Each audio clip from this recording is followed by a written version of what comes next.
नमस्कार दोस्तों, मैं प्रदीप कुमार मिश्रा एक बार पुनः उपस्थित हूँ आप लोगों के साथ एक नई वीडियो के साथ। आज की हमारी ये जो वीडियो है ये बिहार के राजनीति पर आधारित है। बिहार में जो आज की राजनीति चल रही है, वहाँ के असेंबली चुनाव को लेकर के विभिन्न राजनीतिक दल अपनी अपनी दलीलें और अपने अपने मुद्दा जनता के समक्ष प्रस्तुत कर रहे हैं और जनता को लुभाने की कोशिश कर रहे हैं कि वो उनके पक्ष में मतदान करे। उसमें एक नए नवेले चेहरा प्रशांत किशोर जी का अभी सामने आया है, जो एक अपनी पार्टी बना करके पूरे देश में भ्रमण कर रहे हैं और ख़ास तौर से बिहार की जनता को बिहार के कुछ ज्वलंत मुद्दों को लेकर के उकसाने की कोशिश कर रहे हैं और उनको बताने की कोशिश कर रहे हैं। मेरे समझ से जो बिहार की मूल रूप से समस्या है, उस मुद्दों पर प्रशांत किशोर जी का कहीं कोई दो राय नहीं है। उनकी जो राय है वो सही है, न्याय संगत है, लेकिन हाल ही के कुछ दिनों में उनका जो सेकुलर का चेहरा सामने आ रहा है, उसको देख करके डर लग रहा है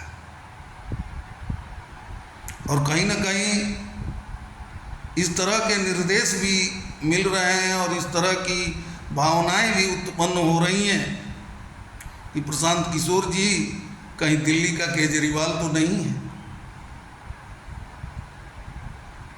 2014 से पहले अरविंद केजरीवाल जी का जो भाषण हुआ करता था, जो रैलियां हुआ करती थी,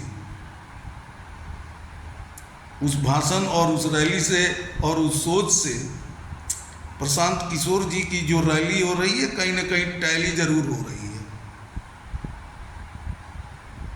प्रशांत किशोर जी,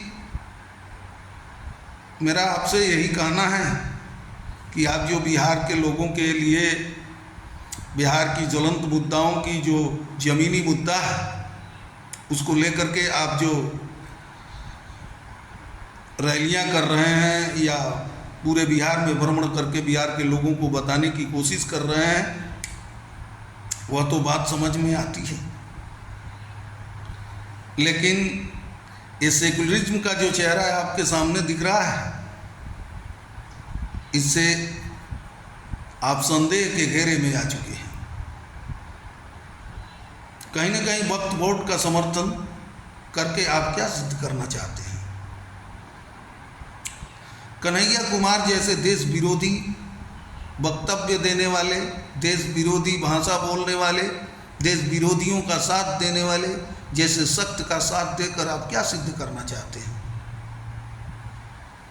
ये दो बातें ये चुनाव में आपको सबक सिखाएंगी। मेरा आपसे यही सलाह है कि आप जिस मुद्दों पर आए थे, जिस मुद्दों को भुना रहे थे, जिस तरह का आपका चेहरा था उस तरह का चेहरा बनाए रखिए। इस सेकुलरिज्म का चेहरा लगा करके आप इस देश में कहीं भी राजनीति नहीं कर सकते हो। सही बात बोलिए ना, सही बात बताइए। वक्त बोध को कहाँ से जायज ठहरा जा सकता है? कुछ लोग इस देश में हैं जो बोलते हैं हम संविधान को नहीं मानते और संविधान की किताब लेकर घूमा करते हैं। जो संविधान को मानता ही नहीं है, वो संविधान को किताब लेकर घूमने की क्या जरूरत है? और रही बात संविधान की, तो संविधान बनाने वाले ने वक्फ बोर्ड नहीं बनाया था। वक्फ बोर्ड किसने बनाया? क्यों बनाया? अपनी राजनीति स्वार्थ के लिए बनाया। और इस तरह के कानून हम अपने आज़ाद भारत हिंदुस्तान में न सहन कर सकते हैं और न करेंगे। अगर आप इसके पक्षधर हैं, देश विरोधी ताकतों के साथ मिलकर सरकार बनाना चाहते हैं, तो ये आपकी मंशा कभी भी पूरा नहीं होने वाली है। और न होगी। देश की जनता आपके चेहरे को समझ चुकी है। आप केजरीवाल बनने की कोशिश न कीजिए। थैंक यू, धन्यवाद, जय हिंद।